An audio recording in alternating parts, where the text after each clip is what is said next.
Now's the time for a great deal on a new Honda. It's time to drive smarter with high-tech features and excellent reliability. Check out the Honda Civic, Accord, or HR-V. For a limited time, well-qualified buyers can get a 4.99% APR on a 2025 Civic or a 3.99% APR on a 2025 Accord or HR-V.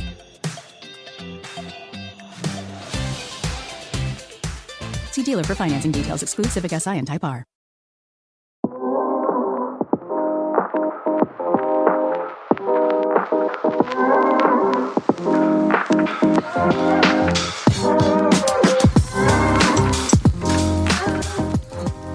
Hey there, fictional friends, and welcome to another episode of Fully Booked. I'm Megan. And I'm Arthur. And it is our, second to last week of coverage of everything fools, tricksters, unreliable narrators. I don't know what day it is. I don't know what day it is. I know, that's how I feel right now. No, but it's true. It's a long weekend over here when we're recording, and we're just like, what day is it? What do days mean? You had a couple of really long work days this past week, so I think you're just like... I don't know. I'm finished with floating it. somewhere. Yeah. Anywho, so we're talking about, we're continuing sort of the discussion that we had last week about unreliable narrators. And obviously also you can always check out all of the stuff that we have going on over on the website at fullybooked.ca. We've got, coverage of different stuff for the monthly theme, all of the new sort of, any like new releases and things that we're working on, and all kinds of other stuff coming your way from our lovely team of contributors over there. So last week we talked about all of the different aspects of unreliable narrators in fiction, all the different types, what they mean, where they come from, and maybe like how it can kind of change your perspective as the reader based on like, what kind of unreliable narrator you're looking at, sort of. Yeah, there was so many different types. I didn't even kind of like think about that there would be that many. I know. I always find that super fascinating, right? Is that like we don't really think about it actively in the sense that we're just like, it's an unreliable narrator story, and then point blank, like that's it. Period. But there could be so many. Yeah, that's it. Where we talked about it, right? Like, you could be like an innocent, like a child's perspective. It could be somebody who's crazy or who has like a substance abuse problem and stuff like that. It could be people who are outright lying. Like, there are so many different versions. Go check out that previous episode. Yeah, it's really good. It's good. We had some really good discussions. Anyway, so I guess to continue kind of on that bandwagon or on that train today, we figured that we would do a little adaptation. We haven't done that in a little bit, so we figured we'd sit down and watch a movie and actually chat through that. So today we are talking about the, I want to say 2010, thank you, adaptation of Shutter Island. Could have been 2009. Oh, okay. Yeah, apparently it was very much delayed. Oh, was it production or release date? The release date was very much delayed. Oh, okay. Yeah, well, that's just like scheduling crap with stuff, like production companies and all that garbage. And like, if there's like a massive release coming out, sometimes they try to like kind of not keep them coming out at the same time because they don't want too much competition. So, of course. Yeah, so they'll use stuff like that. Super quick, I guess, background anyway. So that's it. Shutter Island came out in 2010. It is based on the 2003 novel of the same name by Dennis Lehane, who is an author originally from Massachusetts in the Boston area, and all of his novels are set in that area, very much like crime thriller types of things, and he has like a very neo-noir kind of quality to a lot of his stuff. A lot of it's very dark. Dennis Lehane has had a number of adaptations of his works made previously in quite I guess, prestigious adaptation. So obviously Shutter Island, which is directed by Martin Scorsese and stars Leonardo DiCaprio, as well as a ton of other people. Mark Ruffalo. Ben Kingsley, Michelle it's amazing. Williams, like a ton of people. But he's also had other adaptations of his novel Mystic River, right? Which is directed by Clint Eastwood, starred Sean Penn, Kevin big, Bacon, a bunch of people. And also Gone Baby Gone was another one. Ben Affleck directed that one. And it starred like his brother and stuff. And another one called Live by Night, which is also directed by Ben Affleck, but I have not seen it, so I really can't speak to anything about it. But also, that's it. They're set in different time periods. This happens to be Shutter Island as the period piece of the group. Yes. But it's not, that's not like common for Dennis Lehane. A lot of his stuff is like slightly more modern set anyway. So, but he keeps everything very like Boston based because he grew up there and spent most of his life there. And so oftentimes that's the setting. Those are the characters. That's where everything's taking place essentially. So at the moment... Oh, by the way, what? Since we're talking about the book a little bit and stuff, So apparently, because I was kind of like finding stuff about the book and whatever, so he got the idea for Shutter Island after reading about a real psychological experiments conducted in the 50s. Oh, okay. So it's like very much tied in of what is in the book and the period piece and everything. There It's was pretty some cool. wild stuff going on World War II, post-World War II era everywhere in terms of like experiments that were being conducted, like psychological experiments being conducted. It was a wily time to be alive. Yeah, it was really cool. Yeah. And apparently he wrote it as a kind of like a gothic mind twist because it was his like quote unquote tribute for Hitchcock. Oh, it was and like his noir thrillers. It does have a little bit of like a Hitchcockian vibe to it to a degree, I would say. Yeah, for sure. Not like when you watch the film, like not in the filmmaking style, but I can see how the story, like the book, like the story at its core, I can see has that kind of a vibe to it for sure. It is like neo-noir crime thriller types of things, and that is very much Dennis Lehane style, whether he's setting it like modern or a period piece. That's kind of like the vibe that they all have. Like I've seen Mystic River, I've seen Gone Baby Gone. They all have like that same kind of vibe to them. So at the time that we're recording, currently Shutter Island holds a score of 8.2 out of 10 on IMDb and 69% on Rotten Tomatoes. Of what? The critic score. The audience score is 77%. Yeah, that's right. Yeah. I mean, yeah. I like it. Okay. It's good. Well, you know what? We can chat through it a little bit because I was like, it's a movie. Anyway, that's it. One of, God, I don't even know how many Scorsese DiCaprio collaborations have there been at this point. 15,000. That's true. It feels that way. Actually, I think this is their only collaboration not to be Oscar nominated. Wow, really? Yeah, because like Wolf of Wall Street, we just had Killers of the Flower Moon, The Aviator, and something else, Two Gangs of New York, I think. Those are all Oscar-nominated films. Shutter Island wasn't. Oh, well, I mean, it wasn't that good. No.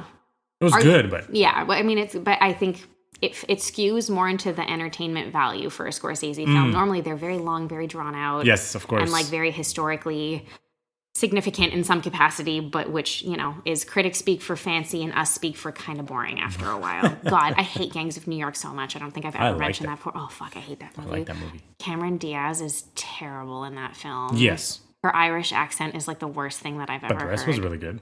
Oh, it's so boring. I like it. It's so boring. I like it. Daniel Day-Lewis movies make me tired because they're fucking long. Between that and There Will Be Blood, I'm like, oh, God. Anyway. We're going to watch it. Anyway, watch it tonight. Shut up. He just wants me to like fall asleep, basically. It's so bad. I haven't seen it since the first time I watched it, and I was like, nope, I'm good. Anyway, we're not talking about that today. Okay, so shall we do like just basic overview of the overarching story to a degree? Sure, like, yeah. Like set the scene. Real quick, whatever. Yeah, so for people who I guess like don't know and don't really care about the spoiler aspect of things, I mean, it's been out for like 15 years, so if you haven't seen it, that's your fault. Shutter Island, like I said, was released in 2010. It is set in 1954, and it follows two U.S. Marshals who are from Boston and heading over to a small island basically off the coast called Shutter Island, which is home to an insane asylum. That's what they would have called it at the time. It's a criminal insane asylum. Sorry, so that's an asylum for the criminally insane. Yeah, exactly. Agreed, yes. So for very like violent criminals with a lot of really severe like mental health issues and psychoses and things like that. They are heading there because they have been informed that a woman who was a patient at the facility named Rachel Solando has recently gone missing. Yeah. Which seems nearly impossible in this place because it's an island. It's surrounded by water. And there's one ferry that goes in and out and it's monitored, obviously. That's it, exactly. Yeah.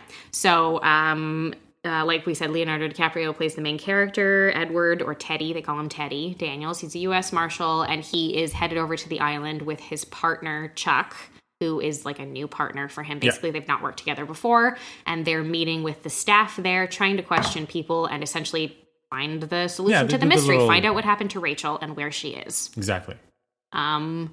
I guess we're kind of, so, you follow obviously the course of that story. And again, it's a psychological thriller type of thing. So you're mostly led to feel as though like people are withholding information and Teddy's not being given all of the information that he needs in order to find Rachel. That's, whether it's the staff, the psychiatrists, or the nurses. Yeah, they're or, like, don't let him see the files that he's asking for. They're like, you can't go in this place. Yeah, that's it. The other, even the other patients are weird, which obviously I understand they would be. But you know what I mean? Like, they're strange in the sense that they seem kind of cagey as well. They don't really want to give him any information.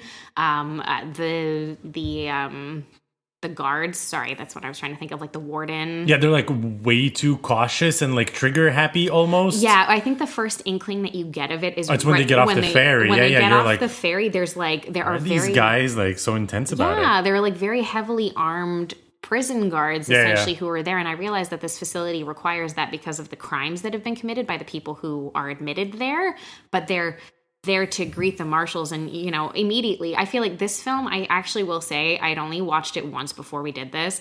This film, I find for me, is better on rewatch because now that I know for sure what the twist is and what the ending of this film is, it helps with the story for me to kind of then look and find like these clever filmmaking things, right? These things in the story that you're like, oh, okay, great. Yeah, that's it. So you're like, oh, that's weird. Like, why are there extremely heavily armed guards meeting federal marshals? Two marshals that are like, whatever. Yeah, that's it. You know? And bringing them over to the facility. Why is so much information being withheld from them? The way that some people speak to Teddy and give him like little bits and pieces of information here. You know, he has interactions with both staff and patients who are essentially telling him that he has the answers already. He knows what's actually going on Which and is what really the weird. conspiracy is. And you're like, what the fuck is going on? So where does that all lead us to? Yeah, that's it. So essentially, and this like backstory for things is that obviously Teddy's character previously served in the army during World War II, and he was at the liberation of, Dachau, one of the really, really bad concentration camps. We get flashbacks of those things and those instances of them, you know, killing SS officers and stuff throughout the course of the liberation that took place, you know, the bodies that they saw, the carnage that they witnessed, all those sorts of things, and like how triggering that would be, of course. So he does have PTSD and he does have flashbacks to that, and he cannot handle the water, and we don't really know why. When they're on the ferry at the beginning, he's throwing up, and I guess you just kind of assume it's seasickness. It seems like it's nothing, but it does mean something later. So, we're given that backstory for him, and also the backstory that Teddy had a wife named Dolores who was killed in a fire in their apartment building set by some firebug type named Andrew Latis. And what we come to find out is that part of the reason that Teddy has gone to the island, on top of the information that he was given about Rachel Solando going missing, is that he is looking for Andrew Latis. Probably to kill him. It's not super clear, but like I assume to kill him for having killed his wife or something. I will say there are bits and bobs. I don't know what the novel does with this. There are bits and bobs of the plot that are a little bit convoluted when you're watching the movie. Well, apparently the novel follows it pretty closely. Okay, so but it's sometimes because you're reading something and not watching it, it's clearer. Right, of course, you know, what the story is and what the picture of this is. Because I know they do talk about it. You do get that exposition, but there might be a little bit that was almost like cut out of the film to a degree, or maybe you don't quite get all of the ideas of this, and maybe that's just my feeling when watching it, but there was like a little bit of back and forth, and there were a couple of specific either plot points or scenes that for me threw me off enough that I was like, okay, wait, what's the actual twist here? Because honestly, the first time that I watched this movie, I'm not gonna lie, I guessed what was going on like 10 minutes into the film. And I don't mean that in like an I'm showing off, like, oh my God, I'm so smart. I guess what the twist was. Too smart. No, it's not that. It's not that. It was actually more frustrating than anything else because I remember, I think I might have seen it in theaters. And I was sitting there watching it and I was like, okay, well, fuck, I know where this is going already. So it was like, you know, and it's a Scorsese film, so it's over 2 hours long. Yeah. So you're sitting there like, oh God, now I've got like another, like another 2 hours before this movie is over. And you're like, I already know what's going on. And I know that they try to throw you off a little bit, but anyway, I didn't find that it was like incredibly well put together that way because I guessed pretty quickly what was going on. So that's the backstory for it. And so finally, there are a ton of different things that happens. This Rachel Solando appears to reappear at the facility, which throws Teddy off completely because he thinks there's a conspiracy where there are experiments and people are being like lobotomized on the island in this big lighthouse that exists there. Yeah. And he tries to follow that conspiracy all the way to the end of it, where he is confronted by the head psychiatrist of the facility, who informs them that no, that's not true. They're not performing experiments on anyone. But in fact, that this entire... They were. Were they actually? Yeah. Because he was like, this is your last chance. Like, if you're not, like, you're right. quote unquote, you will get lobotomized. Yes, okay, so. but that was also, like, the government had okayed that, I mean, yes. Like, basically, it was a secret research facility. Yeah, that's it. So that's it. It's Ben Kingsley's character, what is it, John Colley, who is the person who's trying to, like, lead him to this. So they have a final confrontation. Who apparently he improvised a lot of his lines. Really? Yep. So it was kind of like unpredictable during when they were filming, which kind of like added to that whole atmosphere. Cool. And yeah, stuff. that's cool. You know what? So then if the character is unsure, if Leonardo DiCaprio's character is unsure, then we're unsure with him. Yes, which exactly. Is good. So that's it. Yeah. It works. It's great. Okay, cool. So yeah, that's it. So, and like all kinds of other things have happened. Chuck, the partner, played by Mark Ruffalo, has seemingly disappeared overnight at some point and hasn't come back. And that's, again, he's gotten into this entire conspiracy. He runs away at some point, winds up in like a cave by the water, and again meets a woman who says that she's the real Rachel Solando. She used to be a psychiatrist there, and she started speaking out against the experiments that were being done, et cetera, and she had to essentially run away because she was admitted as a patient, basically, to prevent her from saying anything. So that was a scene. That scene threw me off. I was like, I feel like this didn't need to be here. It was weird. I mean, it added to the story. It did, but that's the thing that makes you be like, okay, so is this actually happening? Like, and I get it. I know you're supposed to be confused, but I felt like it felt kind of weird. Like, it felt kind of ham-fisted. It didn't feel like it made sense, or that it like added anything to the intrigue. I don't know. Like, by the end, especially considering what's revealed by the end, I didn't like it.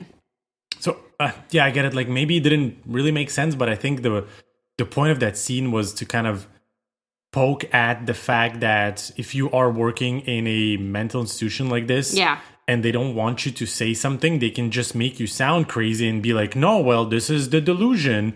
She is obviously crazy. And then if you're like, no, I'm not crazy, I'm saying the truth, they're like, well, this is part of the delusion. So it's like a win-win. It's a lose-lose scenario for you, unless unless you kind of follow the rules type of thing. Yeah, I guess that's true. It's dangerous. I guess that's true. I don't know. It's just, for me, I guess it felt misplaced, sort of, when I was watching it. Like, I was like, this is weird. This didn't need to be here. Anyway, so he finally gets to the final confrontation at the climax of the film, in which, that's it. It is revealed to him, essentially, that he is not, in fact, Teddy Daniels, U.S. Marshal, duly appointed U.S. Marshal. He is, in fact, he was a U.S. Marshal. However, his name actually is Andrew Latis, which is the name of the arsonist that he believed that he was searching for on the island, who was being housed there, who killed his wife. So what it turns out actually happened is that Andrew Latis, Leonardo DiCaprio actually, and his wife Dolores, who's played by Michelle Williams, he, of course, had gone to war, had experienced a ton of horrific things there. All that is true. He did do all of that. He did see all of that. He did work as a U.S. Marshal following the end of World War II. However, over time, his wife, who obviously, unfortunately, had been suffering with pretty severe depression and probably other mental illnesses 100%. that I'm sure weren't even properly diagnosable in the 1950s. Probably weren't even acknowledged. No, and the delusions of women wouldn't have been acknowledged very well at that time either. And like seeing a psychiatrist regularly was not a thing that you did. You went to the doctor, maybe you got pills, maybe. And that was it, Like mental health was just not a priority at that time. And you'd think post-World War II that would have been something that would have been focused on, but it wasn't. So Dolores, unfortunately, who suffered from essentially manic depression, I'm sure amongst other things that I wouldn't have a clue how to diagnose, obviously, they had moved away from the city and to like the countryside, essentially, with a house on a lake. That's because she set the apartment on fire. Yes. That's it. Yeah, you're right. Yeah, sorry. Exactly. So that's where the firebug That's where the firebug comes comes from. Dolores actually tried to burn down the apartment. And because she was like depressed. He was an alcoholic who's coming home and like, never doing anything. Never doing anything really. Like it's, And he also had PTSD. Yes, exactly. It's a terrible storm. It's horrible. It's just like a terrible storm of things that, again, there was just no infrastructure in place to help people at that time who were going through things like this. It just wasn't possible. So one day, Andrew came home from whatever, a shift or something. He was coming back from an investigation, so he hasn't been home for like a little bit. It was probably like a number of days at least, yeah, exactly. or something. A number of days, maybe a number of weeks. He came home to their cottage on the lake to find that Dolores had drowned all 3 of their children in the lake. So 2 boys and a little girl. The little girl's name was Rachel. Mm-hmm. And this is a little girl who Andrew, Teddy, whatever, has seen a couple of times and has asked him why he didn't save her. And it's like super unclear as to why. You're like, what? Andrew sees a version of himself at one point while he's still in the hospital in his investigation, or who he believes to be Andrew Latis, but I think it's just a figment. Again, see, another one that I was like, I don't know that this needed to be when he was here. talking to the prisoner? Yeah, no, there was the prisoner, but there's another time where he sees who he believes is Andrew Latis. And it's the guy that I was like, is that Robert De Niro? Oh my God, that looked like Robert De Niro, even though it wasn't him. Oh. That was meant to be Andrew Latis, but as a figment of his imagination. Right. See, again, that was like a little thing that I was like, I don't know that this needed to be here. Because what did it do? It just made me more confused. Well, that's the thing. They are trying to make you confused with the movie. I guess so, but I also like... Because they're supposed to be in the character type of thing. They're supposed to be in the Leonardo DiCaprio character. I know, but that's why I feel like it's really hard to do the unreliable narrator who's crazy.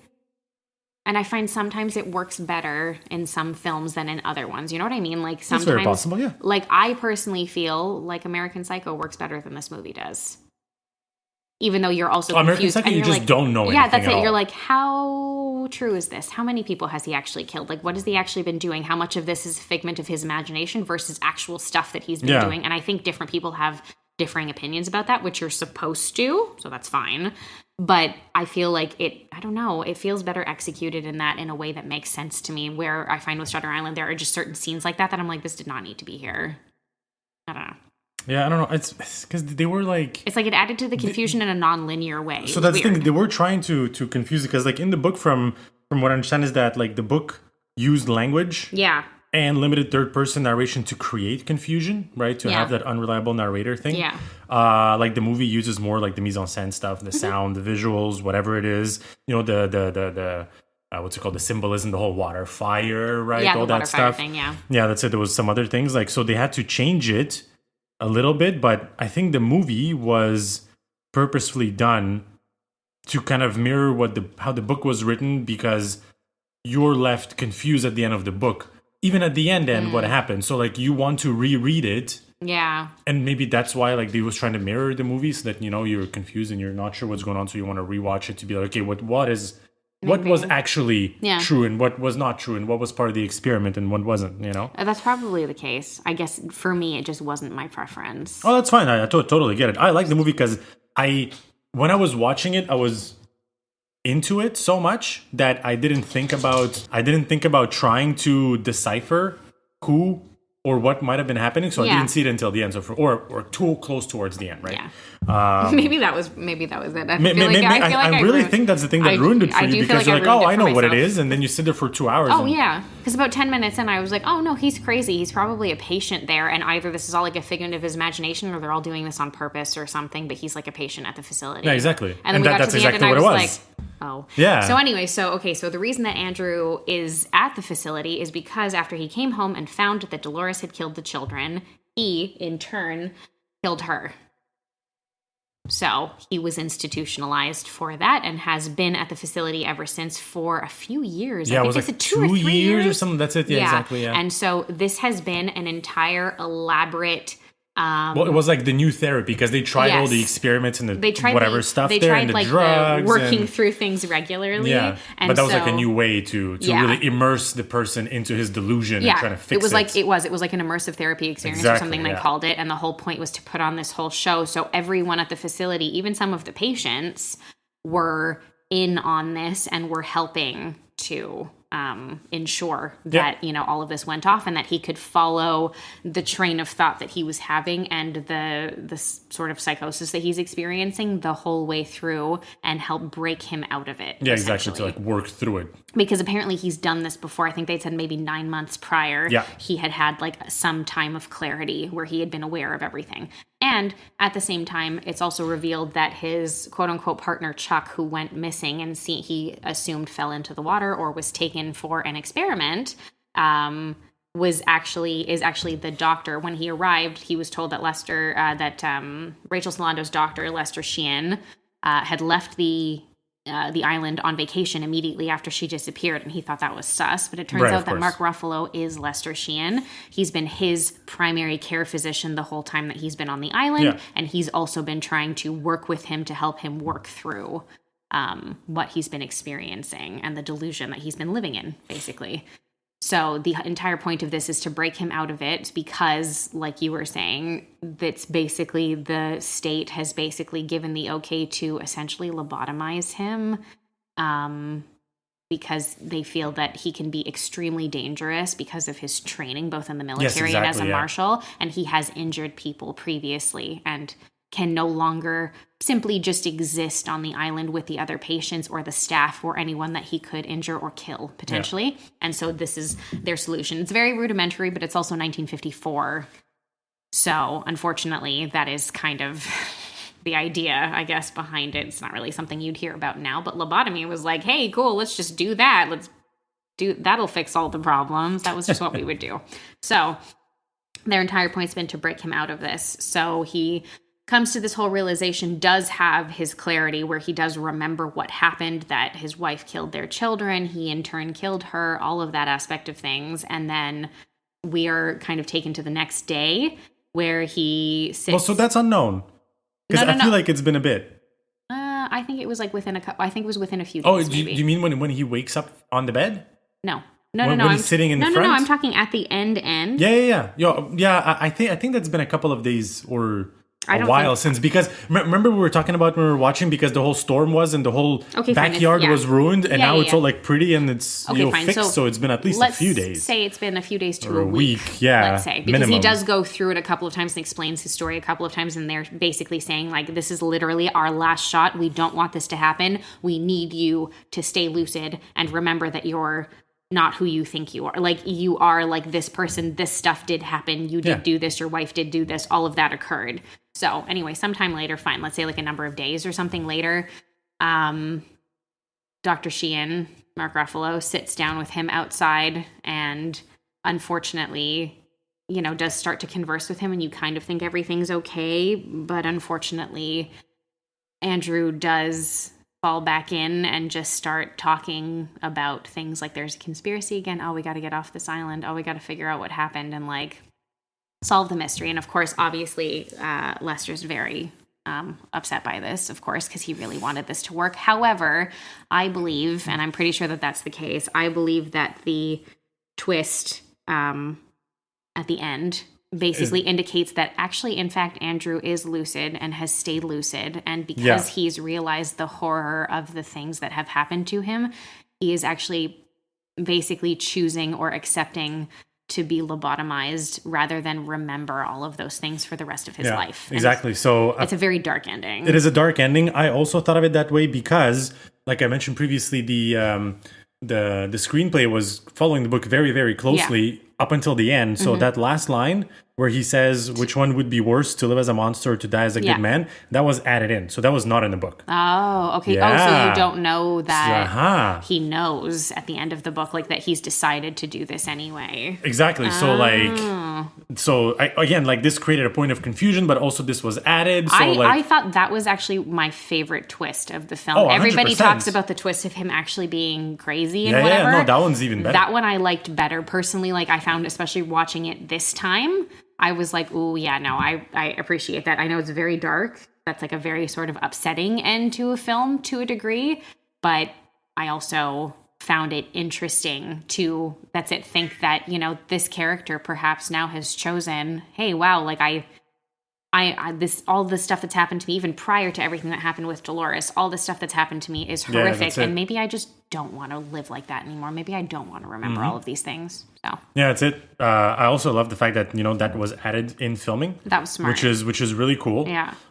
Very smart. And again, it creates that confusion still. You're like, okay, but I think did he say Lester that? Gets and it. did he mean it? Or is it just like something that he randomly said because he's, crazy or whatever it is. I don't think so. I think the other one, his partner, there, quote unquote, I think he got it. I think he got it as well. Fuck. But he also, it's not true. That's how it went. So he spirals back into it, and then Lester does shake the head to the head one.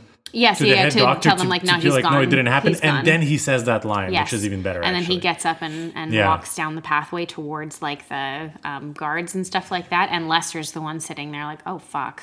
Yeah.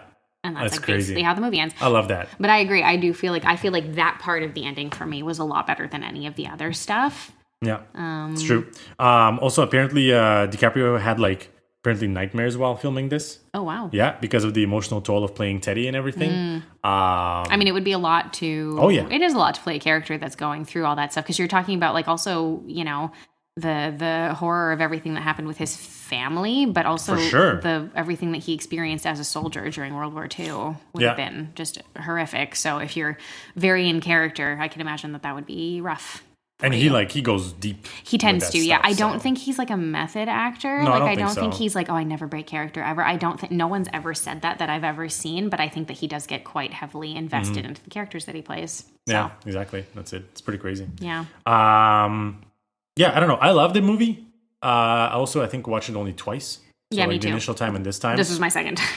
Definitely great on a rewatch. So if you haven't seen it, check it out and then kind of leave it for a few months. Or if you've come back to it. Or if you haven't watched it in a while and you've maybe thought about it again since then and been like, maybe I could rewatch it. Yeah, you know what? Definitely. I will say, like, and that's it. I still have, like, slightly mixed feelings about this movie. It's like a middle ground for me. I don't hate it. It's a well-made film, but I don't love it either, because that's, for me, I find there were just, like, a few things that genuinely did not help or add anything of value to the film at all. So yeah, that's it. I liked it a lot. I still liked it on the rewatch. Now that you know things, like you mentioned, so you know, you can see some of those weirdness happening and whatever it is. So that is definitely cool to rewatch. It did make me, you know what, it did make me think again about, like, Dennis Lehane's stuff. Like, I haven't rewatched Mystic River since the first time I watched it, or, like, Gone Baby Gone. And I'm like, oh, maybe I could rewatch, like, especially Mystic River. That was, like, the first one of his, I think, that they had adapted that came out. And I remember it being pretty good at the time. Clint Eastwood's a good director. So. Yeah, that's it. Yeah. So if you've seen it, definitely give it a rewatch. If you don't want to rewatch it, but you want to read something along those lines, there's a couple of books that I found that are similar to that, I guess. Oh, okay. So we have The Silent Patient by Alex. Oh, Michaelides there. Yes, thank you for pronouncing that right. I think I did. I don't know. Do you know what that one's about? All I know is that it has something to do with the relationship between, I believe, a psychiatrist and a woman who has been, like, brought into his care, who I think killed her husband, but will not open her mouth, say words, and, like, explain what happened or why. Like, there seems to be no reasoning, and it develops some sort of, like, weird, like, relationship between the two of them, and, like, the idea of trying to solve the mystery with somebody who literally won't tell you what led up to this. Yeah, exactly. That's it. That's exactly it. There's also We Were Liars by E. Lockhart. Oh, yes. You know that one? That's a YA one. Okay, so I'll be totally honest. And Shreen and I have talked about this before. She loves We Were Liars. I don't like it very much. Okay. I wasn't a fan. It was another one that I guessed early on when I was reading what the story was and what the twist was. And I also just, it's written almost in prose to a degree, like poetic kind of the way that it's written. And that can be okay for some people. It wasn't for me. I just overall, it wasn't great. I didn't love it. But that, again, is my opinion. It's very popular. And as far as I remember, it's getting an adaptation. Like, that's happening on Prime. Oh, wow. Yeah. Okay.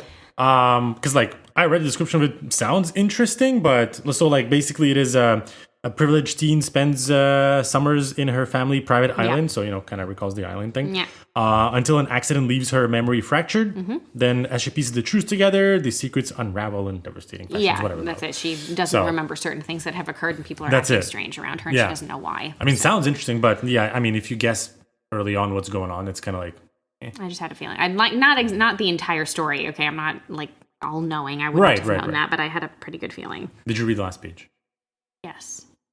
No, I'm saying, did you read the last page when you started reading? No, weirdo. No, I don't do that. That's weird.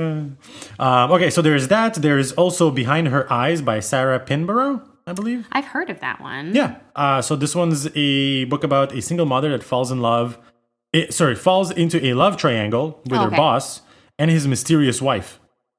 What starts as a domestic suspense spirals into a psychological horror with one of the most divisive endings in thrillers. Interesting. Yeah. Okay. Now, that was interesting. Maybe you can check it out. You might like it. Maybe. And hopefully you don't guess it right away, for fuck's sakes. It doesn't happen that often, but when it does, it's always a little bit disappointing because then I get to the end, I'm like, then oh, you're shit. like, Yeah. yeah, I get it. I don't have a good example now because I'm thinking about food, but Oh my God. I don't have a good food example. I don't know. Apparently, we need to break for lunch. So, with all that said, anyway, we're going to be wrapping things up. Next week? What day is it? Yes, next week. We're going to be wrapping things up for the end of the month. God, sorry, guys. And then moving on to some all-new stuff for the month of May, with a couple of surprises in store for you for the month of May. So that'll be exciting. Anyway, obviously, in the meantime, like I said, continue to check out everything that we're publishing regularly over on the website at fullybooked.ca, and follow us on all of our social media platforms, Instagram, TikTok, Threads, Blue Sky. Search for Fully Booked CA and you will find us. But until next week, guys, keep on reading. Ciao, guys.